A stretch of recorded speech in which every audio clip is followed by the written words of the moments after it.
Irmãos queridos, um bom dia a todos vocês. Vou pedir que nesse culto natalino a igreja abra a Bíblia num texto de Natal, Lucas capítulo 2, verso 25. Lucas capítulo 2, verso 25, Cântico de Simeão. Em Jerusalém havia um homem chamado Simeão. Este homem era justo e piedoso e esperava a consolação de Israel. E o Espírito Santo estava sobre ele. Ele tinha recebido uma revelação do Espírito Santo de que não morreria antes de ver o Cristo do Senhor. Movido pelo Espírito, ele foi ao templo. Quando os pais trouxeram o menino Jesus para fazerem com ele o que a lei ordenava, Simão o tomou nos braços e louvou a Deus, dizendo: agora, Senhor, podes despedir em paz o teu servo, segundo a tua palavra, porque os meus olhos já viram a tua salvação, a qual preparaste diante de todos os povos, luz para a revelação aos gentios e para a glória do teu povo de Israel. E o pai e a mãe do menino estavam admirados com o que se dizia a respeito dele. Simeão os abençoou e disse a Maria, mãe do menino: eis que este menino está destinado tanto para a ruína como para a elevação de muitos em Israel, e para ser alvo de contradição, para que se manifestem os pensamentos de muitos corações. Quanto a você, Maria, uma espada atravessará a sua alma. Vamos ter um momento de oração? Pai Santo, nós suplicamos a assistência do Espírito Santo, a fim de que não apenas tenhamos teologia ou uma correta exposição bíblica, até mesmo, Senhor, sob todos os aspectos, fiel ao texto, porque sabemos que o teu reino não consiste em palavras de sabedoria ou de persuasão humana, mas em demonstração de espírito e de poder. Então nós pedimos que este poder, segundo a tua graça, esteja sobre nós nesta manhã, revelando o mistério do Natal, Senhor, e aproximando-nos do nosso Salvador. Senhor, só temos uma meta nessa manhã: conhecer o nosso Redentor e o amar com todo o nosso ser. E é no nome dele que oramos, com perdão dos nossos pecados. Amém. Em Jerusalém havia um homem chamado Simeão. Mas sobre a vida deste homem, estava em processo, ou ocorria algo que nem todos os cidadãos de Jerusalém tiveram acesso. Este homem era justo e piedoso, o que significa, portanto, que embora fosse pecador, carente da graça de Deus, que está em Jesus Cristo, numa análise do ponto de vista mais, vamos assim dizer, geral da sua vida, Simeão poderia ser considerado alguém que demonstrava grande preocupação em ajustar a sua vida à lei de Deus. Então era alguém que amava a Deus e que por amar a Deus procurava imitar a Deus, viver a vida que Deus vive. E Simeão entendia que Deus revelou o seu caráter na sua lei. Lei que pede de nós amor. E o que Simeão então tratava de fazer era viver uma vida de amor, uma vida de conformidade à lei. Por isso que ele era chamado de justo e piedoso, alguém que mantinha uma relação respeitosa com Deus, que não brincava com os céus, que vivia para a honra e glória do seu Criador. Meus amados irmãos, não há mínima dúvida de que, muito embora sejamos salvos pela graça. Esse Deus nos abençoa, apesar de nós, e eu sou testemunha disso. Em alguns dos domingos que eu me senti mais desqualificado, mais inadequado para ocupar este lugar, foram justamente os domingos nos quais eu testemunhei das mais graciosas manifestações do amor de Deus na pregação. E todos os que aqui se encontram, que servem a Jesus, podem testemunhar deste fato. Deus se relaciona conosco com base no seu amor gracioso. E esse amor gracioso faz, portanto, com que recebamos bênçãos das quais nós não somos dignos. Contudo, a graça que perdoa, a graça que faz chover sobre a horta do agnóstico, do ateu, como o Senhor Jesus nos ensinou, a graça que abençoa aquele que, apesar de ter em sua vida a manifestação da mão de Deus, não glorifica aquele que manifesta de modo tão extraordinário o seu amor pela sua vida. Essa graça nos é apresentada na Bíblia como uma graça que não apenas justifica, mas uma graça que também santifica. E quando, portanto, nós somos santificados, esse que é o ponto que nós precisamos entender, meus amados irmãos, a fim de que, apesar do aprofundamento progressivo dessa visão da graça, aumente em nosso coração o desejo de vivermos uma vida santa, porque é a vida em santidade que nos habilita a ter experiências neste mundo, das quais só os santos podem ser objeto. Então é muito importante que nós entendamos isso.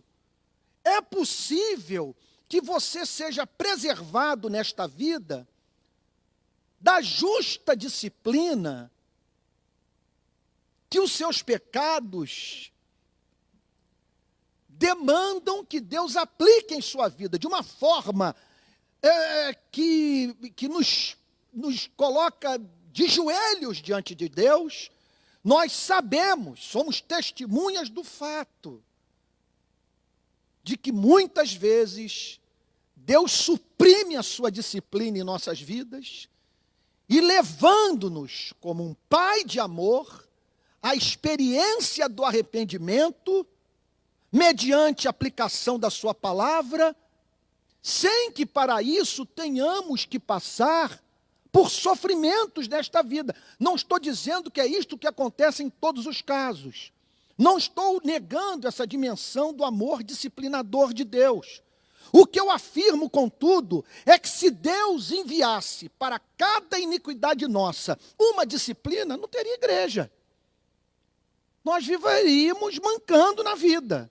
Viveríamos a administrar as consequências diretas e imediatas dos nossos pecados. E por isso, portanto, nós estamos de pé. Porque esse Deus é um Deus que não nos trata segundo as nossas iniquidades. E como um Deus de amor, opera em nossas vidas, de maneira que muitas vezes sejamos santificados, sem que para isso tenhamos que passar pela escola do sofrimento. Passa-se pela escola do sofrimento invariavelmente. Ninguém vai entrar na glória, no reino vindouro, sem ter sido objeto deste amor disciplinador de Deus, que na verdade é o grande sinal de que nós somos eleitos, pois a Bíblia testifica que assim Deus se relaciona com seus filhos, de modo diferente daqueles que não fazem parte dessa família, que muitas vezes são preservados da tribulação, mas justamente pelo fato de não serem objeto. E aqui nós entramos no campo do inescrutável, objeto desse amor que Deus tem pelos seus filhos, e que o leva muitas vezes a aparentemente dar um tratamento severo aqueles que mais ama. Mas nem por isso nós vamos nos dar o direito de brincarmos com os céus. Porque, veja só, o pecado, ele acaba na sua e na minha vida, invariavelmente, ainda que Deus não opere de modo direto, nos disciplinando, ele acaba trazendo sempre um elemento de juízo. Conforme diz o apóstolo Paulo, aquilo que o homem semear, isso também ceifará. E é interessante, se você é crente, sai o medo do juízo do seu coração. Ainda agora, com alegria, eu estava no carro e me veio uma frase e eu torci para que o sinal ficasse vermelho e naqueles 30 segundos ou 1 minuto que a gente dispõe ali no trânsito, poder mandar uma mensagem pelo Twitter.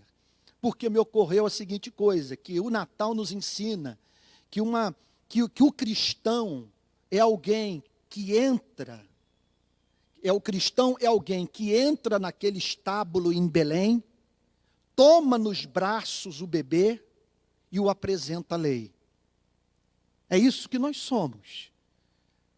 A lei nos aterroriza, e aí nós corremos para aquele estábulo e divisamos a face de Deus no rosto daquele bebê. Nosso coração é pacificado, nossa alma é emancipada, nos livramos dos terrores da lei. Contudo, nem por isso nós menosprezamos o pecado, nos sentindo livres para praticarmos aquilo que não haverá de nos condenar em definitivo, uma vez que o sangue de Jesus nos purifica dos nossos pecados do passado, do presente e do futuro. Essa expiação, ela garante ampla, infinita, eterna satisfação para os nossos pecados. Contudo, na vida dos verdadeiros filhos de Deus, mesmo assim, com toda essa percepção da graça, sai o temor da punição, do castigo, da disciplina, e entra a preocupação em não ter os sentidos espirituais embotados, de modo que o crente é privado de provar das delícias do reino vindouro. Essa semana foi, de tudo que eu experimentei, o que mais me santificou foi esse exercício de, em querendo conhecer essa nova tradução da Bíblia que eu estou utilizando a partir de hoje, fui para o livro de Atos e falei, eu vou passar a conhecer essa nova tradução pelo livro de Atos. E lendo Atos, eu me senti remetido para aquele mundo, caracterizado por intercâmbio com o sobrenatural. É impressionante como o livro de Atos está impregnado da presença do Espírito Santo e das manifestações do Cristo ressurreto. Chamou minha atenção o quanto que o Espírito Santo se comunicava de modo vivo com a igreja. Como que eu pensei na nossa querida igreja, enquanto fazia as minhas devocionais essa semana no livro de Atos. Pois como que o Espírito Santo se dirigia à igreja, separai-me a Saulo e Barnabé para a obra que os tenho chamado. E a igreja, portanto, sob essa atmosfera espiritual, discernia com precisão a vontade de Deus. E eu disse para mim mesmo, Senhor, afasta o pecado da minha vida, em definitivo, para que eu tenha esta sensibilidade, para que eu ouça a tua voz. Não são poucas as passagens de Atos dos Apóstolos que revelam o Espírito Santo batizando e rebatizando os cristãos de uma forma gloriosa, a ponto da Bíblia dizer que Paulo e Silas, meia-noite na prisão, transbordavam de alegria no Espírito Santo e cantavam louvores a Deus. Pois bem, essa deve ser nossa preocupação. Não mais o medo do inferno. Não mais o temor do castigo. Nós não somos mais escravos, somos filhos. Nossa preocupação agora é outra. Senhor, eu não quero perder o discernimento espiritual. Eu não quero perder o paladar para essa comida. Eu não quero, Senhor, ser privado de experiências vivas com o Espírito Santo em razão do fato de eu viver uma vida displicente, de eu ignorar a sua vontade, de eu não ajustar a minha conduta à sua lei.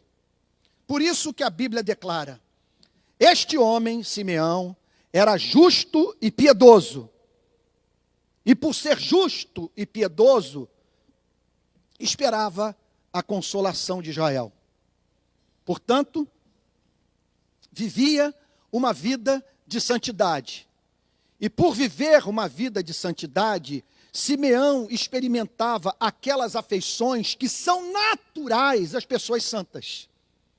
Esse que é o ponto. Esse que é o ponto. Se você viver em santidade, veja só, não estará com isso conquistando esta redenção, uma vez que o perdão de pecados é obra da graça divina, é gratuito. Contudo, você estará vivendo uma vida agradável a Deus e se tornando gradativamente sensível à voz do Espírito, vivendo neste mundo no qual poucos de nós vivem. Este homem era justo e piedoso, esperava a consolação de Israel. O que significa esperar a consolação de Israel? Israel vivia sob uma expectativa, um sonho incutido ao longo de sua história pelos seus profetas. Em que consistia este sonho? Um dia, Deus haverá de levantar um profeta maior do que Moisés. Alguém da descendência de Davi. E esse rei haverá de libertar o povo de Deus da sua escravidão. Só que agora de modo diferente da antiga libertação levada a cabo por Moisés. Uma vez que aquela libertação representou uma libertação política, fez com que o povo de Israel se livrasse de uma servidão, uma vez que as pessoas não tinham tempo para respirar, não faziam outra coisa que não fosse se dedicarem a uma relação trabalhista com o Egito, que impedia o povo de Israel de pensar. Essa foi, inclusive, uma das decisões de Faraó, quando ele chegou aos seus ouvidos que Moisés estava sendo levantado para libertar o povo de Israel da sua escravidão. Decisão de Faraó: este povo está falando em liberdade porque tem muito tempo livre, e está usando mal desta liberdade, uma vez que, por não trabalharem, por viverem na ociosidade, por nós estarmos dando vida fácil para essa gente, estão tramando uma rebelião. O que levou, portanto, Faraó a duplicar o trabalho do povo de Israel, o que tornou, portanto, a situação do povo absolutamente insustentável. Deus levantou Moisés e, portanto, toda aquela história que nós conhecemos, uma gloriosa libertação política e também espiritual. Contudo, aquele mesmo povo morreu no deserto. Aquele povo, em meio às provas da caminhada para Canaã, sentiu saudade do Egito e passou a odiar o dia em que Moisés apresentou à nação aquele sonho de libertação. Portanto, o que ficou evidente nessa história é que O povo de Israel precisava mais do que um libertador político. Precisava mais do que alguém que o introduzisse literalmente numa Canaã literal. O povo precisava de uma libertação espiritual. Precisava sair de um cativeiro muito mais dramático do que o cativeiro do Egito, que é o cativeiro do egoísmo, o cativeiro da incredulidade, o cativeiro da ingratidão, o cativeiro do desamor, o cativeiro do pecado. E os profetas, então, ao longo de toda a história de Israel, se levantavam para dizer: está chegando o dia em que o povo de Israel será consolado dos seus pecados, suas iniquidades serão perdoadas, todos aqueles que foram designados para esta redenção receberão um coração novo. Este homem era justo e piedoso, esperava a consolação de Israel, e o Espírito Santo estava sobre ele. Que essa seja a descrição da sua vida.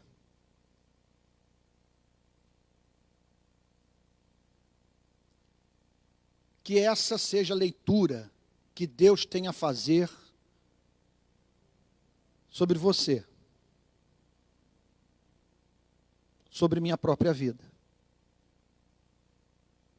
Que você e eu somos justos, piedosos,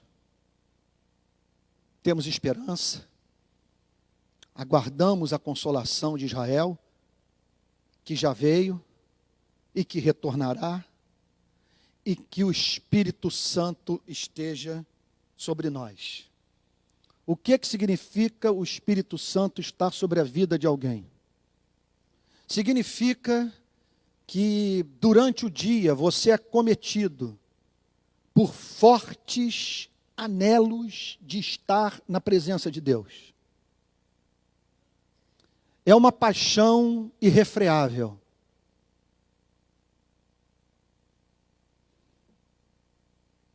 Esse livro se torna a sua companhia mais íntima.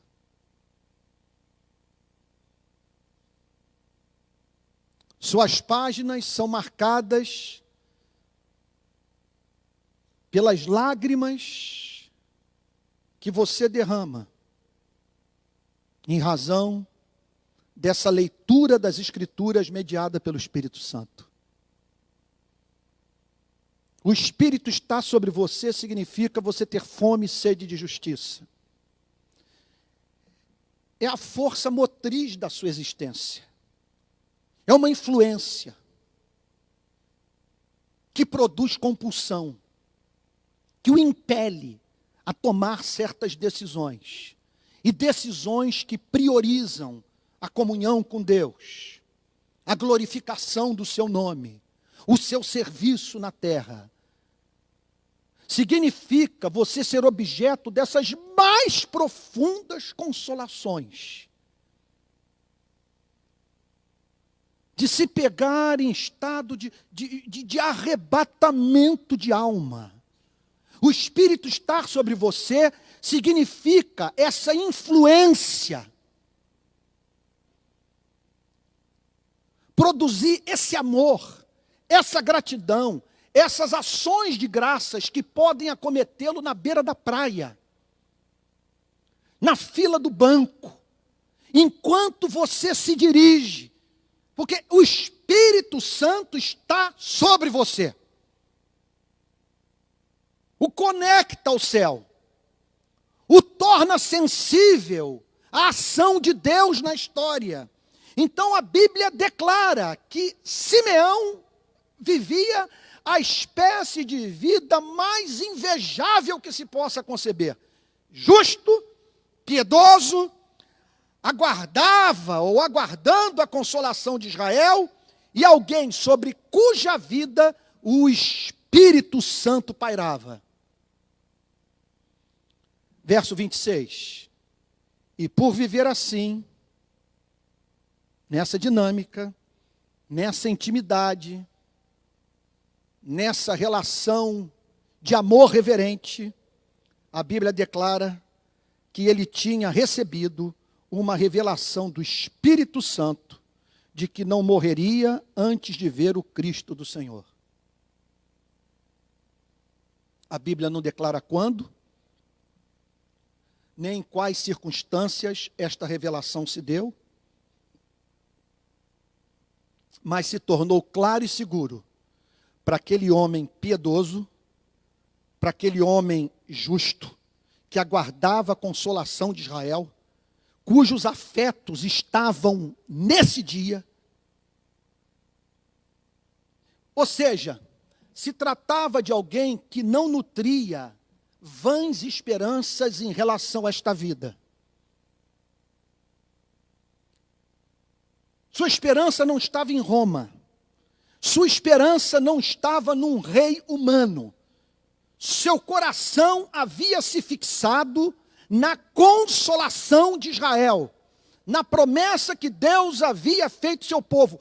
Portanto, sob a operação do Espírito, que o levava a ter anelo ardente pela vinda de Cristo, a Bíblia declara que foi revelado àquele homem que antes da sua partida para a eternidade, ele passaria pela santa, inaudita, gloriosa, insubstituível experiência de conhecer o Messias. Antes do seu coração parar de bater, eu prometo que você terá contato pessoal com o Filho de Davi. O Deus Emanuel, o Deus conosco, o Redentor, a consolação de Israel. Por isso, meus amados irmãos, por isso que nós devemos olhar para um testemunho como esse e clamar a Deus: ó Deus, cria em mim um coração puro e renova em mim um espírito reto. Porque, meus amados irmãos, entenda uma coisa, preste atenção.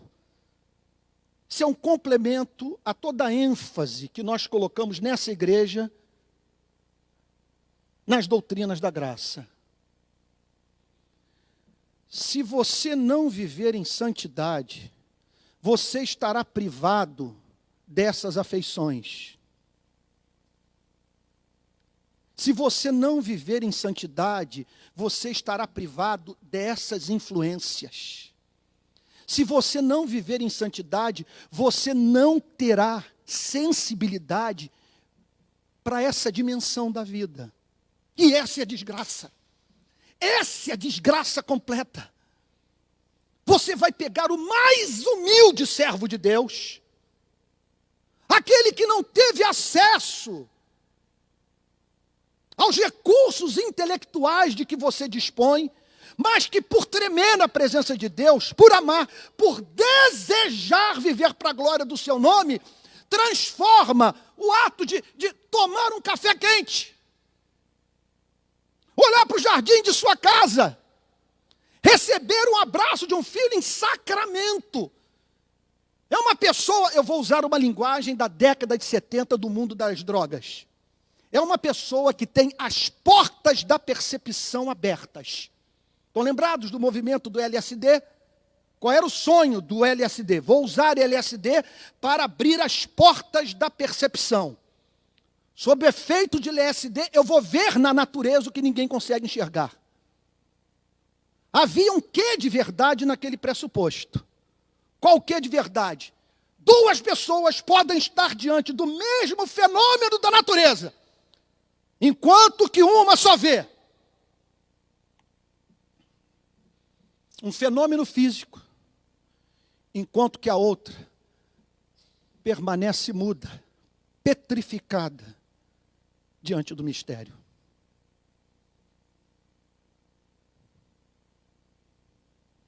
Havia, naqueles dias em Jerusalém, um homem justo, piedoso, que aguardava a consolação de Israel, sobre cuja vida o Espírito Santo exercia influência, e que, por viver nesse mundo, nessa atmosfera, em intimidade com Deus, provou de uma bênção que, segundo o relato do Novo Testamento, pouquíssimos tiveram acesso naqueles dias. A bênção de saber de antemão que viria o Messias. Que um dia ele teria o Filho de Deus nos braços.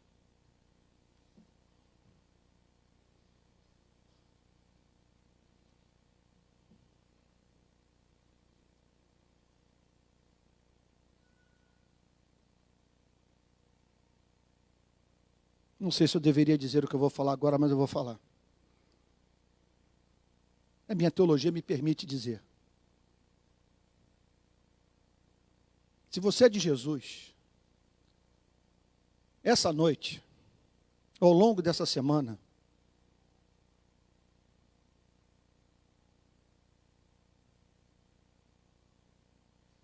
você pode se pegar praticando vergonhoso.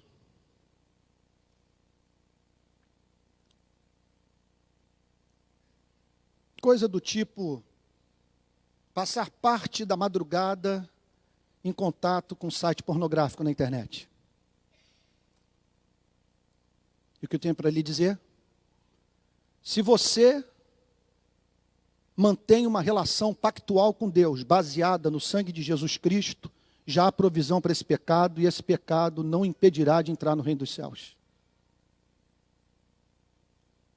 O sangue de Jesus Cristo, na vida dos eleitos, dos redimidos, dos reconciliados, dos que comeram do pão, comeram da carne,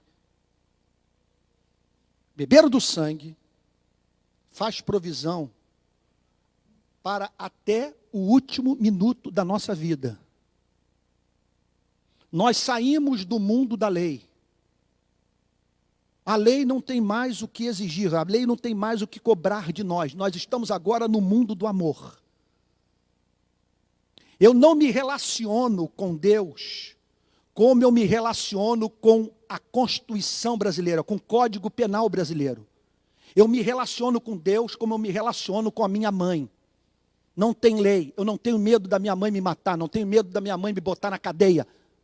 Mas eu temo 1000 vezes mais pecar contra a minha mãe do que pecar contra o Brasil. Por quê?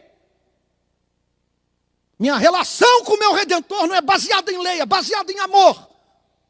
É uma comunhão. Contudo,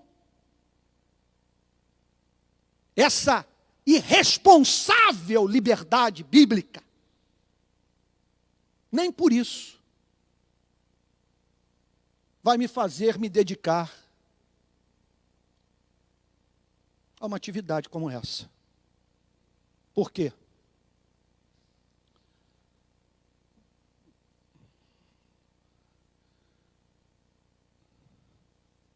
Não é porque eu tenha medo do castigo, mas é porque eu não quero que as portas da percepção se fechem. Porque se eu não estiver nesse mundo, no mundo do amor, no mundo da justiça, no mundo da santidade, no mundo da piedade, os meus sentidos espirituais ficarão embotados, e é isso que eu não quero perder. Eu não quero perder a comoção na ceia do Senhor. Eu não quero ler esse livro como se eu estivesse lendo o jornal da minha cidade. Esse nome, Jesus Cristo, tem que me comover até a medula. Por isso me manterei afastado do pecado, não pelo temor do castigo, mas porque eu não quero perder o ser. E eu olho para a vida de Simeão e sou levado a dizer, é graça, do início ao fim. Foi a graça que o santificou. E é justamente esta graça que me leva a considerar a relação que há entre caráter e intimidade com Deus. Aí já não é mais uma questão de ser ou não ser disciplinado, ser ou não ser castigado. É outro ponto, eu vou usar uma linguagem ridícula agora. É como assim você, não sei se funciona isso com você, comigo, seria a destruição do meu almoço na churrascaria.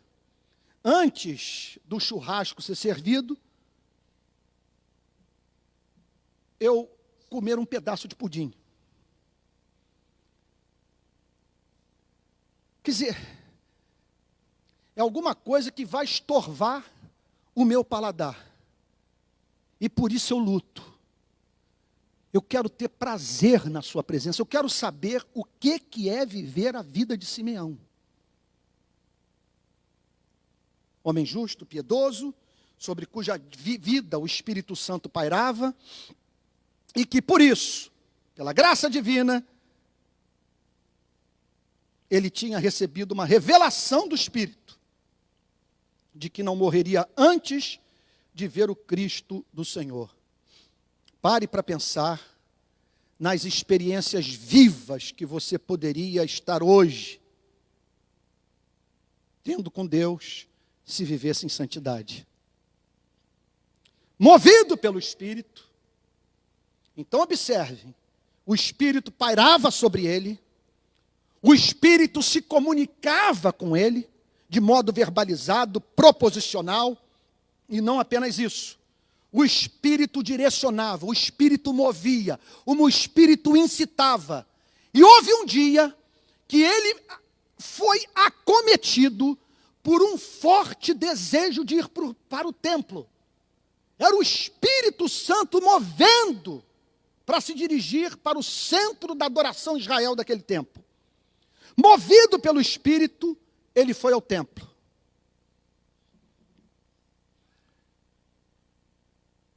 E como coincidências ocorrem, quando a gente ora e é orientado pelo Espírito Santo, ele chega ao templo no exato momento que José e Maria ali também chegam, carregando nada mais, nada menos do que o menino Jesus. Movido pelo Espírito, ele foi ao templo, e quando os pais trouxeram o menino Jesus para fazerem com ele o que a lei ordenava, Simeão o tomou nos braços e louvou a Deus. Que cena, gente. Simeão tomou nos braços e louvou a Deus. Isso é o cristianismo. O que é o cristianismo? É darmos essa resposta à lei. A lei revela as nossas iniquidades, revela o nosso pecado, revela o nosso desamor, anuncia o juízo. E tudo que nós fazemos é tomar o bebê no colo e o apresentar a ela. Pois este é o único sacrifício que pode satisfazer as demandas de justiça da lei. Só uma oferta, e ela se chama Jesus Cristo. E naquele momento Simeão estava com a redenção nos seus braços. E notem, portanto, a importância de nós vivermos em santidade. Porque quando nós vivemos em santidade, nós penetramos no mistério. E ali estava o mistério. Toda a verdade na vida de um menino. A manifestação mais profunda do amor de Deus. A resposta do Criador aos verdadeiros problemas da humanidade, todas ali na vida daquele menino em Jerusalém.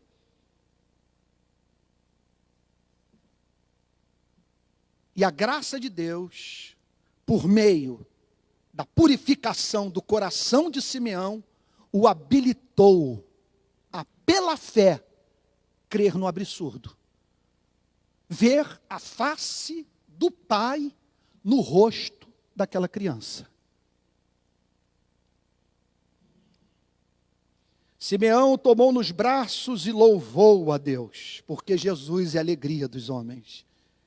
Ele louvou a Deus porque esse Cristo não é um outro Moisés.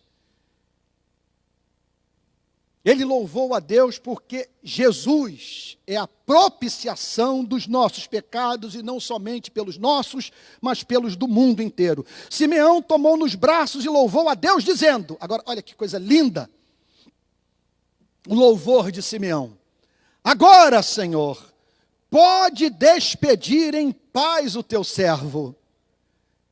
Que coisa linda, gente. Meu Deus, eu não tenho palavras, só posso lamentar o fato de ser da igreja ser pastoreada por alguém tão carente de tudo.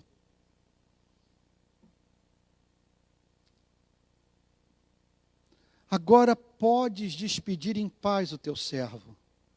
Senhor, que ambição a mais eu posso ter nessa vida? Eu não tenho mais pelo que lutar. Eu não tenho mais o que ansiar.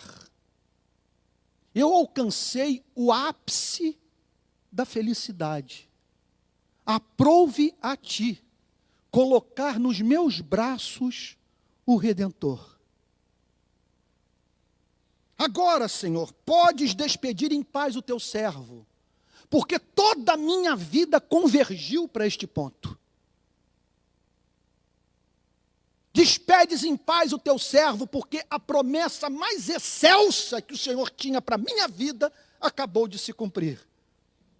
Podes despedir em paz o teu servo, segundo a tua palavra, porque os meus olhos já viram a tua salvação. Coisa maravilhosa, os meus olhos já viram a tua salvação. Que coisa, gente, isso é um mistério. Um mistério. Olhe para a nossa espécie, gente. Olhe para esse culto. Olhe para a sua vida. Não há uma só pessoa aqui que ao longo da sua existência não tenha ferido alguém. Tem gente hoje precisando ter no seu coração feridas cicatrizadas e que foram abertas por você. Você é pecador. Você e eu fazemos parte dessa espécie que já conseguiu produzir 2 guerras mundiais, que por onde passou deixou rastro de destruição e miséria. Somos visceralmente egoístas, visceralmente mentirosos. Não praticamos o que prescrevemos para o próximo. O nosso nome é contradição. E como resposta a todas as mortes praticadas ou causadas, e como resposta a toda injustiça produzida, toda maledicência proferida, esse Deus, no templo, nos apresenta um bebê. Nos apresenta um menino. É a resposta de Deus ao nosso pecado. O menino, o que levou, portanto, Simeão a dizer, os meus olhos já viram a tua salvação. É uma história, gente, impressionante, que só conhecemos porque foi revelada. Ninguém que fosse inventar uma religião criaria um caso de amor como esse. Deus cria seres à sua imagem e semelhança. Concordam comigo? Que isso é claro, que isso nos é ensinado pelas Sagradas Escrituras, que somos levados a crer pela natureza que temos um Criador e que nos fez à sua imagem e semelhança, que carregamos características daquele que nos fez. Não é fato que ao nos fazer,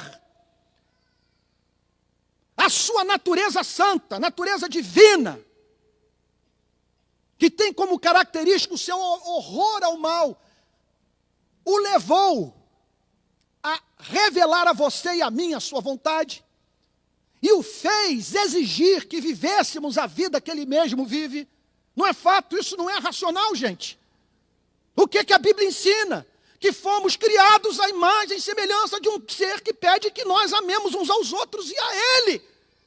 Não há como ser diferente.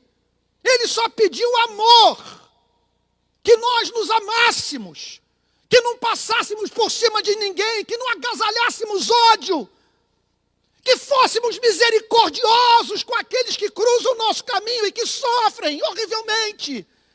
E ele pediu que ao olharmos para ele, o adorássemos, o contemplássemos, o vivêssemos para o seu louvor. E nós entramos em rebelião, passamos a nos matar, a nos destruir. Não conseguimos viver no mundo sem juízes, sem cadeias, sem advogados, porque nós não somos confiáveis. E como resposta a todo esse veneno, ele manda um bebê. Por isso que Simeão está em estado de perplexidade. Senhor, eu tenho nos braços a tua salvação, a tua resposta, a tua saída, a tua solução para o nosso problema, a qual preparaste diante de todos os povos, porque ele não veio apenas para Israel. Luz para a revelação aos gentios e para a glória do teu povo de Israel.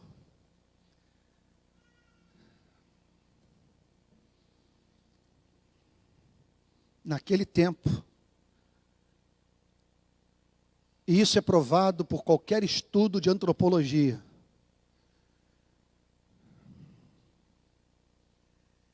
nenhuma nação havia alcançado o nível de entendimento espiritual de Israel.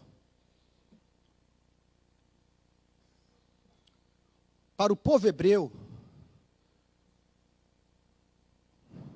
era chocante olhar para os povos pagãos e ver o adorador tomando nas mãos o seu filho primogênito e o entregando à divindade para aplacar a sua ira. Era um mundo de trevas, um mundo de escuridão, com homens e mulheres adorando a pedaço de madeira. Ídolo confeccionado pela mão humana. Homens e mulheres se curvando diante de deuses criados à imagem e semelhança do próprio homem. Qualquer viagem do povo hebreu para fora das fronteiras de Israel deixava o israelita enlouquecido. Por isso que o apóstolo Paulo é tomado de indignação, de fúria, de revolta quando ele põe o pé em Atenas. A Bíblia diz que a idolatria de Atenas deixou Paulo enlouquecido. Como explicar a pureza do culto em Israel? Como explicar um Deus que não exigia sandices dos seus adoradores? Como explicar leis tão santas, tão justas, tão puras? Um culto tão limpo? Um Deus digno de ser adorado. Por isso nós encontramos essas declarações de amor nos salmos. Como, por exemplo, o Salmo 84, o pardal encontrou casa, andorinha, ninho para si, onde acolhe os seus filhotes. Mas eu, os teus altares, Senhor dos exércitos, Rei meu e Deus meu. Aquele que habita no esconderijo do Altíssimo, a sombra do Onipotente descansará. Diz ao Senhor, meu refúgio e meu baluarte, Deus meu em quem confio. E o último versículo do Salmo 50 declara: e tudo que tem fôlego, louve ao Senhor. O que causava perplexidade ao povo de Israel era a escuridão vigente nas demais nações. Simeão, naquele dia, pegou o bebê no colo e foi habilitado a dizer: Senhor, aqui está a solução dos gentios. Ele será revelação de si mesmo aqueles que hoje se encontram em trevas. Que esse é o seu caso. Esse é o meu caso, nós que não somos descendentes do povo hebreu. Nossos antepassados viviam em trevas. Nós vivíamos na escuridão. Meu Deus, trevas terríveis. Quanta superstição. Que preço pagamos por termos sido criados em lares que não receberam a luz do Evangelho. Mas em Jesus Cristo houve uma revelação. Em Jesus Cristo as trevas foram dissipadas. Em Jesus Cristo nós aprendemos a chamar Deus de Pai. Em Jesus Cristo nós paramos de nos relacionar com Deus criado à nossa imagem e semelhança, a fim de passarmos a nos relacionar com o Deus verdadeiro, que fez de revelação de si mesmo na pessoa do seu único Filho, e que hoje exige dos seus adoradores que estes o chamem de Pai. Luz para a revelação aos gentios e para a glória do teu povo de Israel. E o pai e a mãe do menino estavam admirados com o que se dizia a seu respeito. Simeão os abençoou e disse a Maria, mãe do menino: eis que este menino está destinado tanto para a ruína como para a elevação de muitos em Israel, e para ser alvo de contradição. A vinda dele vai trazer bênção, a vinda dele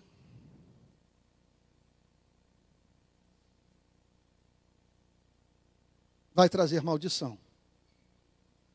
Porque a partir de então,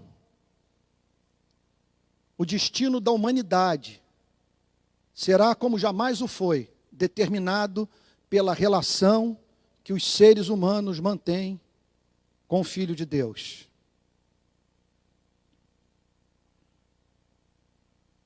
E aqueles que o receberem como Salvador, que o abraçarem,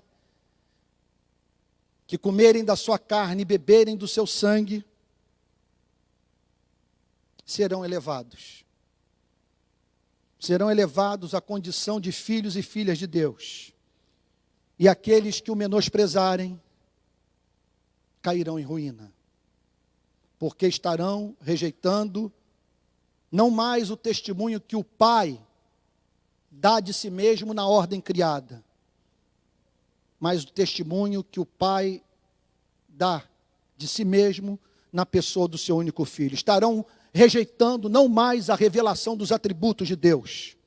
Estarão rejeitando a manifestação da graça de Deus. Este menino está destinado tanto para a ruína como para a elevação de muitos em Israel e para ser alvo de contradição. Pessoas o amarão, pessoas o odiarão. E é interessante que com Jesus não há meio termo. Pessoas só mantêm uma relação com Ele que não seja de amor e ódio quando estão cegas quanto à sua identidade. Porque se você é levado a ler com atenção os evangelhos, em especial o que Jesus Cristo fala sobre si mesmo, ou você será levado a amá-lo, ou você será levado a odiá-lo. O que não há espaço no evangelho é para você considerá-lo um grande homem. Como já abordou com muita sabedoria C.S. Lewis, talvez no seu livro mais conhecido, Cristianismo Puro e Simples. Ou você o tem como mentiroso, como lunático, ou como filho de Deus. Agora, não venha dizer que ele foi um grande luminar da humanidade. Um homem que pode ser colocado ao lado de Francisco de Assis, ao lado de Mahatma Gandhi, ou de um outro grande benfeitor. Porque o que ele disse acerca de si mesmo, ou aponta para um caráter deformado, por uma propensão patológica à mentira, ou trata-se de revelação de uma megalomania, igualmente patológica, de uma pessoa que perdeu o contato com a realidade, ou então você está diante do Filho de Deus. Porque um ser humano comum não pode dizer, eu e o Pai somos um. Não pode dizer, quem vê a mim, vê o Pai.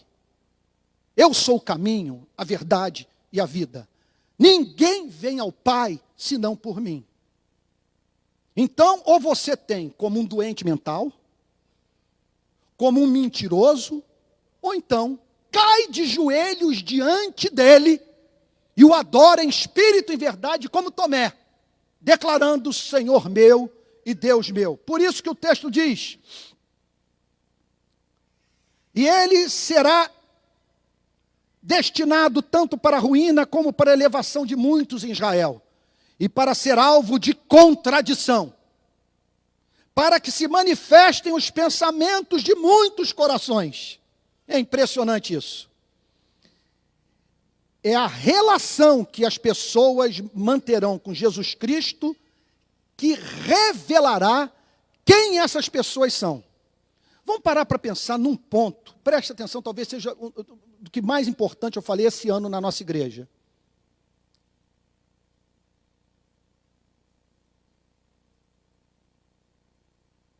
Nós não estivemos na cena do nascimento virginal de Cristo. Nós não estivemos ali ao lado daquela cruz. Não vimos aquele túmulo ser esvaziado. Não somos testemunhas oculares dos fatos que se realizaram. E, contudo, a Bíblia declara que serão julgados todos aqueles que negam a Jesus Cristo. A Bíblia chega ao ponto de dizer de uma forma mais positiva: bem-aventurados os que não viram e creram. Como que se pode constituir num problema moral uma pessoa negar Jesus Cristo?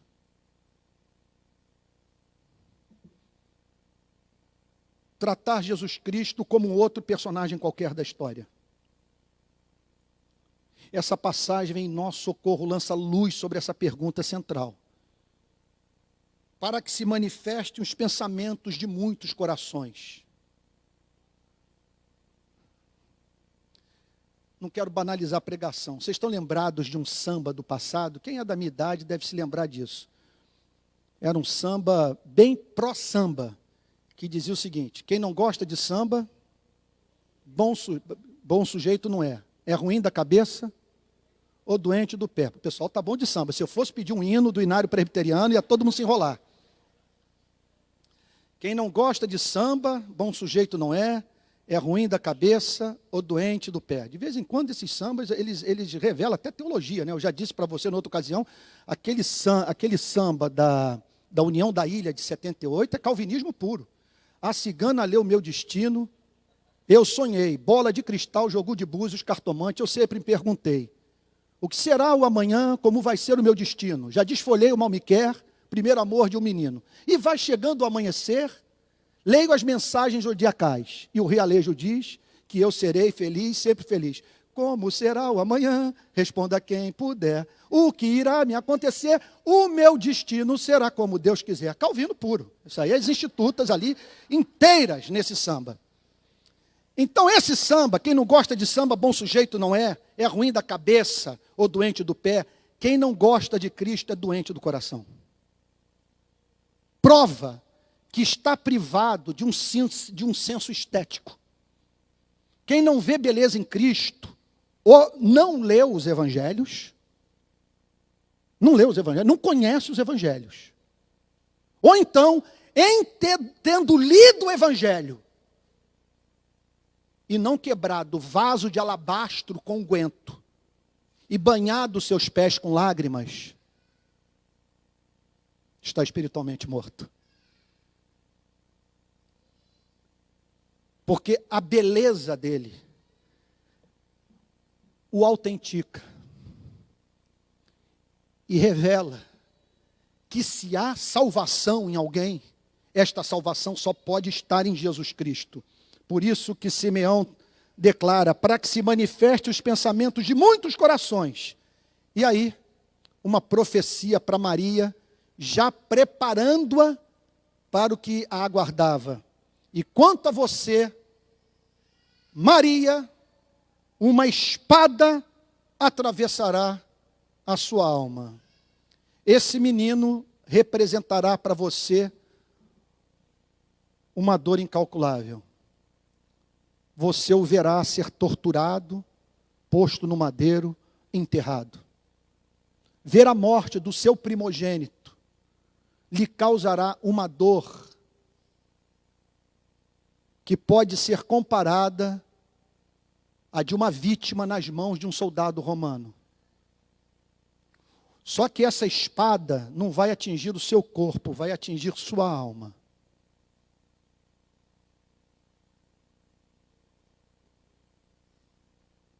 Maria, portanto, instrumento da mais gloriosa revelação de Deus, de toda a história da humanidade, haveria de pagar um preço altíssimo por ser portadora dessa mesma revelação.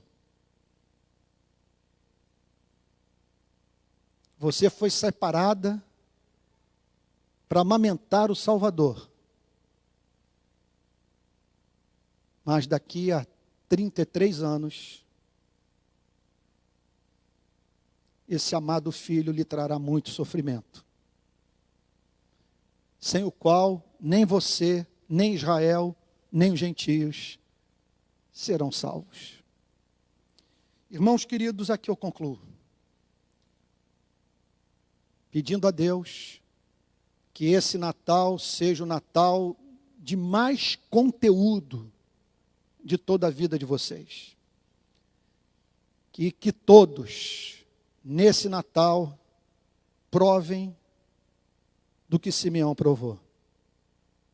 Não há bênção maior nessa vida, de você conhecer o Senhor Jesus, como se o tivesse nos braços, e poder dizer para Deus, Senhor, pelo que mais lutar, o que mais ambicionar, o que desejar. Despedes em paz o teu servo, porque eu alcancei a plenitude da felicidade. Que Deus o abençoe em nome de Jesus. Vamos ficar de pé?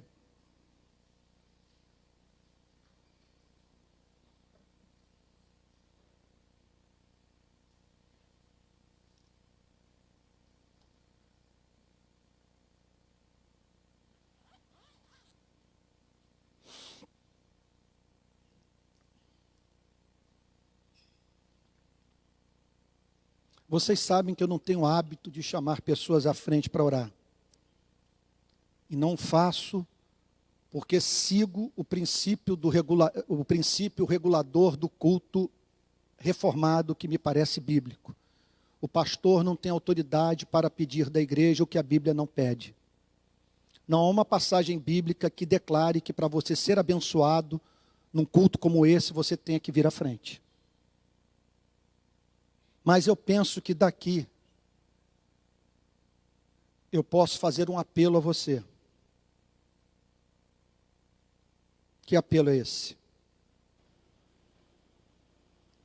Você acabou de ouvir uma exposição bíblica de um mundo que lhe parece muito distante. Você olha para esse universo e diz, eu não faço parte dele. Mas quem sabe o Espírito Santo hoje, o mesmo Espírito que atuou na vida de Simeão, despertou em seu coração interesse por ser justo, piedoso, por ter afeições santas, por viver sob a influência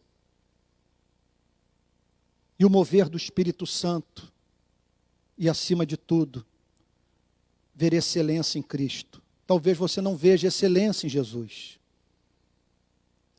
e não vê excelência em Jesus porque você não conhece a Bíblia, mas hoje você pode dizer: Senhor, 2019 vai ser o ano do conhecimento da verdade na minha vida. Eu não vou passar um dia sequer sem ler a tua palavra, e vou me concentrar nos evangelhos, porque eu quero conhecer a Jesus Cristo. E talvez você já tenha lido os evangelhos, está familiarizado com Mateus, Marcos, Lucas e João. E o que você carece é de um coração novo. Você precisa de alma. Você precisa de paladar. Você precisa ter os olhos do coração abertos. Isso é só obra do Espírito Santo, gente. Nesse exato momento, entenda o que eu vou lhe falar. Acabou a utilidade dessa igreja na sua vida.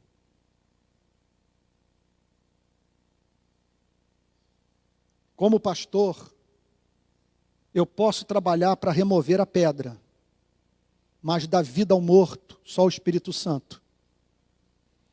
Então, a partir de agora, entenda o que eu vou lhe dizer. Terminou o meu ministério. A partir deste ponto, eu não tenho mais o que fazer pela sua vida. Agora a responsabilidade é sua. Sobre o que eu estou falando? É sua responsabilidade decidir se você quer estar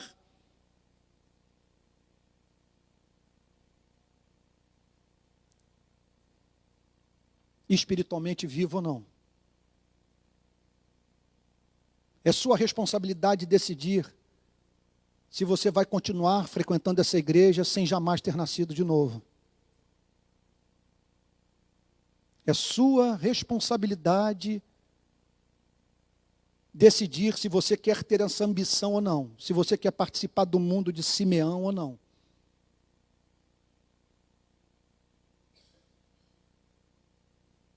É obra do Espírito Santo fazer com que você tenha o coração de Simeão. Aqui eu não tenho mais o que fazer. Está em meu poder comunicar a verdade. Não está em meu poder fazer com que você ame a verdade. Como também não está em seu poder amar a verdade. O que você pode fazer é clamar. O que você pode fazer é agir como o cego em Jericó, que sabendo que o Senhor Jesus haveria de passar pela cidade, correu em sua direção clamando: Filho de Davi, tem misericórdia de mim. Isso você pode fazer. Senhor, eu não faço parte desse mundo. Minhas afeições não são santas. Essa não é a descrição do meu caráter. Eu vejo outras forças operando na minha vida, poderosamente, determinando minha agenda, a administração do meu tempo, as minhas escolhas. Não sei o que é ser movido pelo Espírito Santo. Mas eu tenho uma boa notícia para lhe dar. Que esse mesmo Salvador, por volta dos seus 30 anos de idade, virou-se para as multidões e disse: Vinde a mim, todos vós que estáis cansados e sobrecarregados, que eu vos aliviarei. Ele o chama para este encontro. A boa notícia que eu tenho para lhe dar é que ele está mais interessado em lhe dar a bênção do que você em recebê-la. Que não há ninguém que mais o ame do que ele. E hoje ele pode se revelar a você. E você sair daqui para passar a viver os anos mais felizes da sua vida. Então agora eu peço que você, onde se encontra, você faça essa oração em silêncio. Você pode começar dizendo para Deus: Senhor, tua palavra diz que os limpos de coração verão a ti. Desembaça as lentes do meu coração. Talvez você esteja tomado por alguma raiz de amargura. Não espere as doces consolações do Espírito se o seu coração está amargurado com alguém. Esse é o momento de você pedir a Deus: Senhor, chupa o veneno da amargura que está dentro do meu coração. Eu não fui criado por ti para o ódio, Senhor. Eu nasci para ser uma morada para ti, um lugar para a tua presença.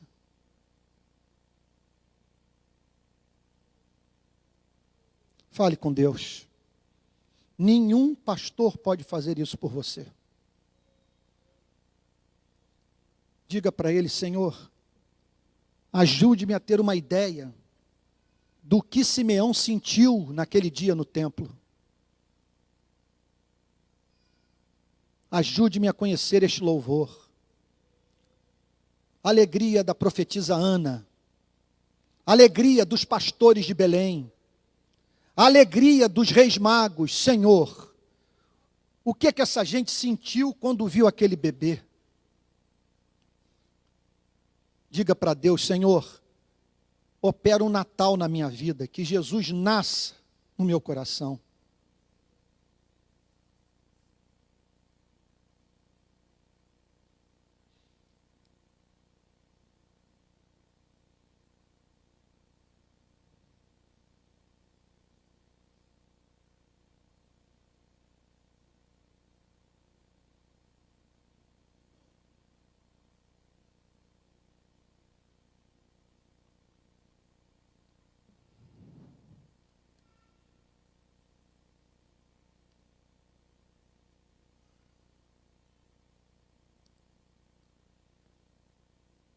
Simeão, sendo justo e piedoso,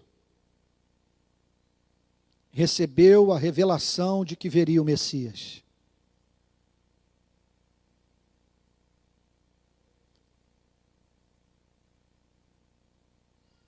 E o Espírito Santo me diz para dizer a você: meu servo, minha serva, invoca-me e te responderei. Anunciar-te-ei coisas grandes e ocultas. Pedi, dar-se-vos-á. Buscai e achareis. Batei e abrir-se-vos-á. Pois todo o que pede recebe, o que busca encontra, e ao que bate, abrir-se-lhe-á. Qual de vós é o pai, que se porventura o filho pedir um pão, lhe dará em seu lugar uma pedra? Se vós que sois maus, sabeis dar boas dádivas aos vossos filhos, quanto mais o Pai Celestial dará o Espírito Santo aos que lhe o pedirem.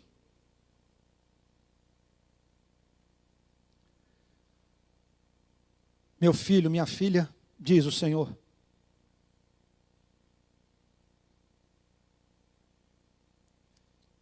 há muito quero vê-lo assentado à minha mesa,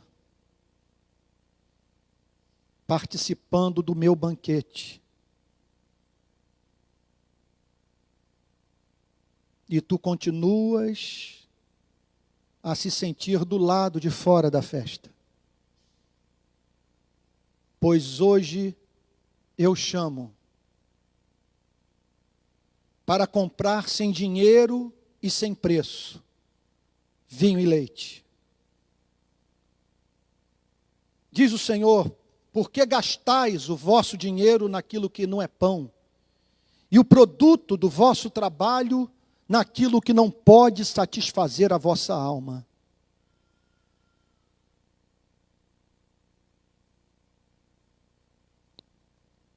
Ouvi a minha voz e a vossa alma viverá. Pois com tua vida farei um concerto perpétuo.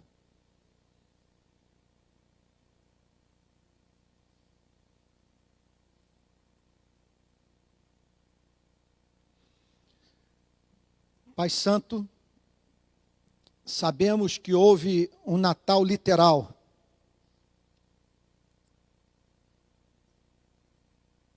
Mas também é fato que tua palavra nos chama para experimentarmos esse Natal visceral, o Natal do Espírito, o Natal da alma, que faz com que nos sintamos como se estivéssemos com o bebê Jesus no colo.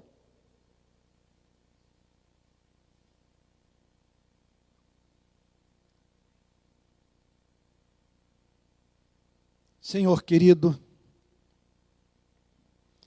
não permita que nenhuma prática pecaminosa nas nossas vidas embote os nossos sentidos espirituais. Torna-nos, Senhor, sensíveis à ação do Espírito, de maneira que estejamos entre aqueles, Senhor, que mesmo em meio ao caos deste século,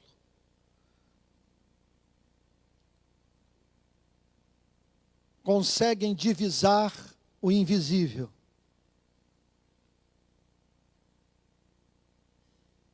Contemplar tua face, ver os céus se rasgarem, e a voz do Pai ser dirigida ao coração: tu és o meu filho amado, em quem eu me comprazo. Senhor querido, é difícil avaliar o ministério de uma igreja.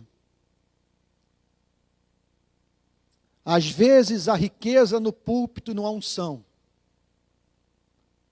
Às vezes, Senhor, o pasto é bom, mas o rebanho é magro. Às vezes há luz e não há fogo. E às vezes há muito calor, mas não há luz. O que nós pedimos, Senhor, é que tu encontres aqui uma igreja de convertidos, de homens e mulheres que amem ao Senhor Jesus, que sintam deleite em Jesus, Senhor, e sensíveis à voz do Espírito Santo, tal como testemunhamos hoje na vida de Simeão.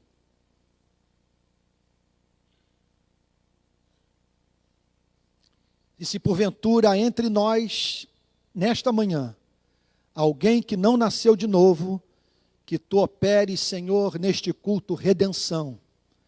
Senhor, que este que entrou aqui, que não sabe quem é, de onde veio, para onde vai, não sabe o que o aguarda após a morte, tenha o seu coração despertado para esta redenção, Senhor. E entenda que não é vida a que se viva longe dos caminhos do Salvador.